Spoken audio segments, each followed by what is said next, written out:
everyone, it's Kerry from Lake Placid Land Conservancy. I'm here at Wickham Marsh Wildlife Management Area in Port Kent, New York.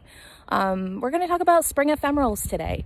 So spring ephemerals is a fancy term that naturalists use for all of the early blooming plants in the season. So these are the ones that we often know and love the best because they're the first ones that we see in the spring, which would be our trilliums, bloodroot, trout lily.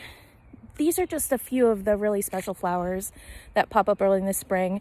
But what makes them so special? So it's kind of early in the season still here. I'm on the shores of Lake Champlain. So if we look overhead, some of the leaves, deciduous leaves, are already popping. But the benefit for spring ephemerals, or that early class of spring bloomers, is that the leaves aren't fully opened yet in the canopy. And they know and have adapted and take advantage of that. Those early blooming flowers, like our trillium, like our trout lilies, they're able to pop up early in the season, have complete access to the sunlight overhead, and really complete their full life cycle, reproductive, blossoming, seed release, all before the rest of the plants around and trees overhead really block that sunlight. But in addition to the benefits they provide to us, they're also really important for pollinators. We have quite a few native pollinators, bumblebees, some butterfly species, flies as well, other bees that do overwinter here. A lot of the solitary bees may nest in leaf litter, like we'd see here on the edge of the trail, in tree cavities as well. Some of that really thick bark, like locust trees, even though they're not native here, and black cherry as well. Those have really rough bark. Morning cloak tend to overwinter there. But all of our early pollinators, when they first come out and emerge from their sites from overwintering, they need something to eat. And really, the spring ephemerals will provide the first source of nectar and pollen for the season. So I'd like to take a little walk and show you a few of the spring ephemerals that we'd find here. And hopefully you'll recognize some, and maybe there will be some that you'll see for the first time. So let's get walking. All right, so we're back. And since we're in Wickham Marsh, a nice wetland area, I wanted to show one of our favorite wetland spring ephemerals, the Marsh Marigold. It's a super pretty plant, obviously likes to live so that its roots can be wet. We use the term having wet feet. You can tell that is supported by all this running water here. It's just a spot just off the trail, but obviously very mucky. This flower is open-faced, has roughly 5 to 8 petals. You can 5 to 6 to 7 petals, and has a heartish shaped leaf with a fringe edge. There is an invasive that looks relatively similar. It's called lesser celandine. In some spots up in Saranac Lake actually reported that in the last couple of years. But this is the native, and one way we can tell that is that there's just one plant. Generally with invasives, they tend to over-colonize. Invasives are plants or species that are not native to the area, and they tend to cause harm to the environment by pushing out native species, or to people or to animals. But this one is a native. Like I said, a lot of times you can tell just by having one individual of plant here. A little further away, I'll zoom in a little. That's another little colony of Marsh Marigold there in the center.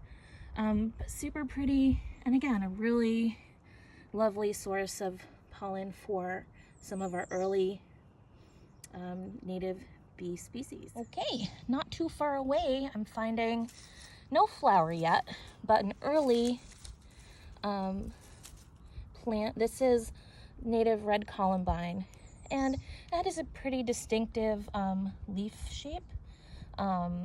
That kind of tripetal leaf with green in the center, with kind of a maroon colored stalk and edges to the leaf margins. It's a super pretty plant. It tends to have downward facing flowers. I'll throw in a picture here so that way get a visual of what it looks like. But it's really a favorite of some of the butterfly species, as well as hummingbirds as well. Again, every plant, the way that it's shaped and the flower that it produces tends to have a specialized pollinator to go with it. So because of the shape of the flower is a downward facing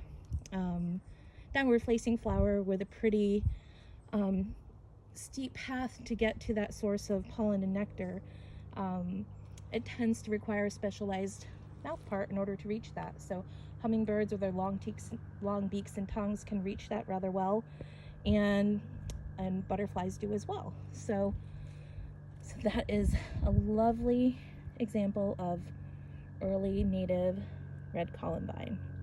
Let's keep moving.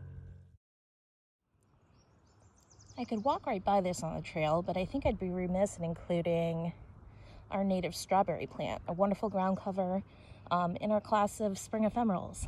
Again, it's one of the earliest blossoming little flowers that pops open in the spring. Obviously, we know it because it produces strawberries, albeit little tiny ones for these native ground covering varieties. But it's a wonderful pollen source for our native bee species. You can see all those little pots of hone-colored pollen at the end of the anthers of this flower. And because of its open facing, really any pollinator can benefit from, accessing that nectar. So usually you find it with flies, butterflies less so, but definitely our native bee species, bumblebees as well. Right, so this last spring ephemeral I was so happy to be able to find because I feel like it really carries a lot of that Adirondack character. This is the purple Trillium, or wake robin, or stinking Benjamin, variety of different names that it goes by. Has really characteristic leaf structure and pattern, these 3 petals that are highly veined. It's a really big plant. That's, if I can get in a better position, it goes nearly up to my elbow. Flower itself has 3 distinct petals with sepals in between.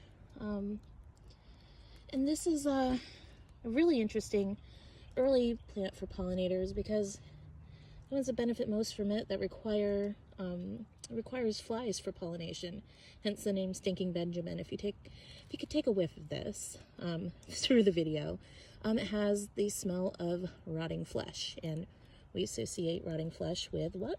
Flies. So flies actually are the number 2 class of pollinators.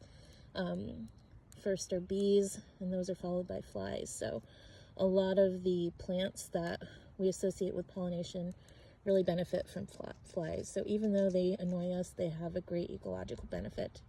And I just think this is one of the prettiest flowers. Again, really characteristic for the Adirondacks, and I just absolutely love it. And I hope that you do too. And I hope that you were able to learn a little bit more about spring ephemerals and how they benefit our early pollinators here in the Adirondacks. Until next time, take care.